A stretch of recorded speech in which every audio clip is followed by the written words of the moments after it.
Assalamualaikum warahmatullahi wabarakatuh. Wah, senang sekali rasanya bisa kembali menyapa Bapak Ibu Smart ASN dalam edisi Smart Question. Yang kebetulan pada kesempatan kali ini kita akan membahas nih pertanyaan-pertanyaan Bapak Ibu pada SDS ke-21 dari Smart Question ini. Pada kesempatan ini saya Krisna Ambar dipercaya untuk menjadi host yang tentunya sudah ditemani narasumber terpercaya yang akan menjawab pertanyaan-pertanyaan dari Bapak Ibu, yaitu Mas Fahmi Prayoga. Iya, betul. Nah, gimana nih perasaannya Mas Fahmi kembali dipercaya untuk menjadi bagian dari Smart Question? Tentunya senang sekali dong. Deg-degan. Siap. Tapi dari rasa deg-degan tersebut tentunya Bapak Ibu jangan khawatir, pertanyaan akan langsung dijawab dengan profesional. Seperti itu. Nah, pada Smart Question kali ini akan dijawab beberapa pertanyaan yang bersumber dari SDS ke-21 tahun 2022 dari Smart ID. Adapun tema pembahasan pada SDS ke-21 adalah implementasi SDGs melalui pembangunan daerah. Sebelumnya kami informasikan bahwa Bapak Ibu bisa pantengin terus akun media sosial kami untuk mengetahui informasi terbaru dari Smart ID, terutama terkait jadwal SDS, yaitu di Instagram @smartid_, Facebook Smart ID, dan juga website www.smartid.co.id. Tanpa berlama-lama, langsung saja saya akan bacakan pertanyaan satu persatu dan nantinya langsung dijawab oleh Mas Fahmi. Nah, bagaimana nih Mas Fahmi? Apakah sudah siap? Oke. Mantap. Pertanyaan yang pertama ini berasal dari Ibu Ina DKP Kota Batu. Nah, untuk Ibu Ina, pertanyaannya segera dijawab. Kalau kami seringkali kebijakan di satu sisi memakan kebijakan lain, jadi untuk berjalan seiring juga tergantung komitmen utama kepala daerah. Mau dibawa kemana yang diutamakan terlebih dahulu.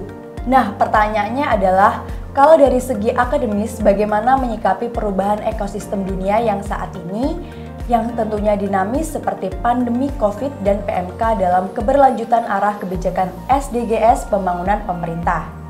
Karena kita ini masih negara berkembang, jadi masih urusan perut yang didahulukan terlebih dahulu ketika ada masalah perubahan ekosistem yang ekstrim seperti ini. Nah, bagaimana ini untuk pertanyaan dari Ibu Ina? Mohon diberikan pencerahannya. Baik Ibu Ina, terima kasih atas pertanyaannya. Sebenarnya dari segi akademisi atau juga non-akademisi wajib mempedomani Perpres 59 tahun 2017 tentang pelaksanaan pembangunan berkelanjutan. Karena di dalam Perpres tersebut sudah tercantum seluruh indikator-indikator yang wajib dilaksanakan oleh pemerintah pusat, pemerintah provinsi, dan juga pemerintah daerah dalam rangka memastikan bahwa tujuan pembangunan berkelanjutan itu tercapai.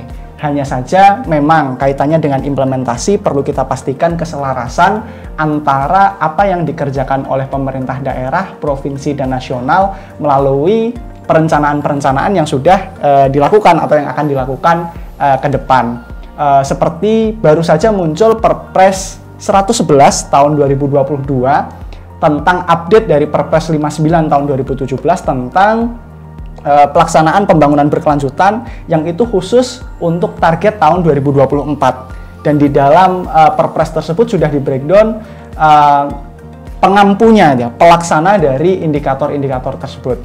Tinggal nanti bagaimana di pemerintah daerah perlu membreakdown kembali terkait urusan-urusan yang ada di dalam indikator itu, sehingga masing-masing OPD, masing-masing organisasi perangkat daerah itu bisa mengimplementasikan SDGs sesuai dengan amanat yang sudah diamanatkan.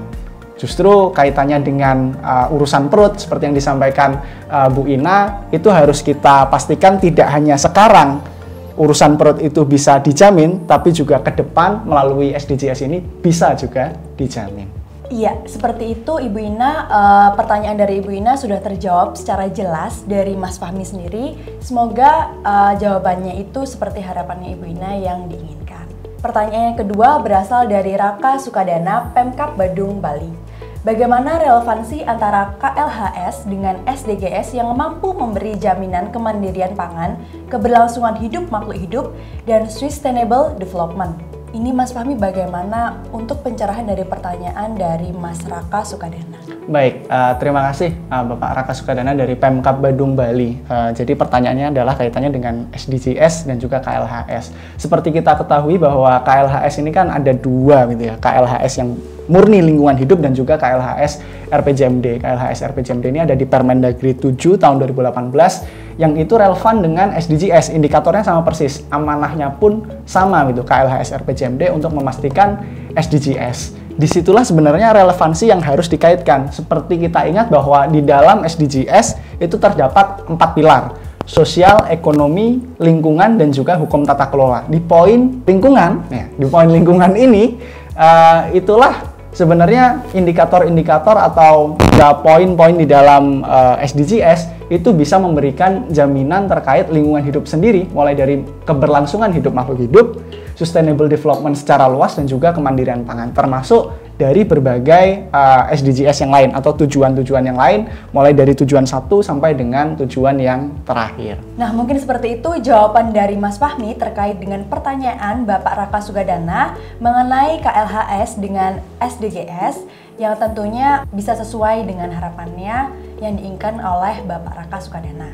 Nah, Mas Fahmi, kira-kira apa harapan Mas Fahmi terkait dengan program Smart Question dari Smart ID ke depannya nih, Mas Fahmi? Jadi harapan saya dari program Smart Question ini bisa menjawab pertanyaan-pertanyaan dari Bapak Ibu sekalian Smart ASN di seluruh Indonesia dari kegiatan SDS yang barangkali belum sempat dijawab gitu ya dari sesi live di setiap hari Kamis, ataupun juga SDS tematik yang sekarang bisa Bapak Ibu saksikan juga di YouTube Smart ID di Senin, Selasa, ataupun juga Rabu sesuai jadwal tematik dari tim Smart ID. Mungkin Bapak Ibu yang belum tahu nih jadwal-jadwal SDS-nya itu hari apa aja, Bapak Ibu bisa langsung pantengi di sosial media kami. Baik, demikian tadi penjelasan dari 2 pertanyaan Bapak Ibu Smart ASN yang belum sempat terjawab pada program SDS edisi ke-21. Semoga penjelasan dari Mas Fahmi bisa menjadi solusi dari permasalahan Bapak Ibu selama ini. Tentunya jangan lupa like, komen, dan subscribe untuk mendapatkan berbagai info terbaru dari kami. Kami ingatkan kembali bahwasannya Bapak Ibu juga bisa memfollow akun media sosial lainnya untuk mendapatkan berbagai informasi dari program-program Smart ID khususnya terkait jadwal-jadwal SDS yang nantinya akan berlangsung dan Smart Question, yaitu di akun Instagram @smartid_, Facebook Smart ID, dan juga website www.smartid.co.id. Baik, terima kasih juga Mas Fahmi nih udah menyempatkan waktunya untuk menjawab beberapa pertanyaan dari Bapak Ibu Smart ASN dan juga sudah hadir pada Smart Question kali ini. Semoga semakin sukses ke depannya dan diberikan kelancaran. Terima kasih juga untuk Bapak Ibu Smart ASN yang sudah setia menonton video dari Smart ID. Saya Krisna Ambar dan juga saya Fahmi Prayoga. Sampai jumpa di edisi Smart Question selanjutnya. Wassalamualaikum warahmatullahi wabarakatuh.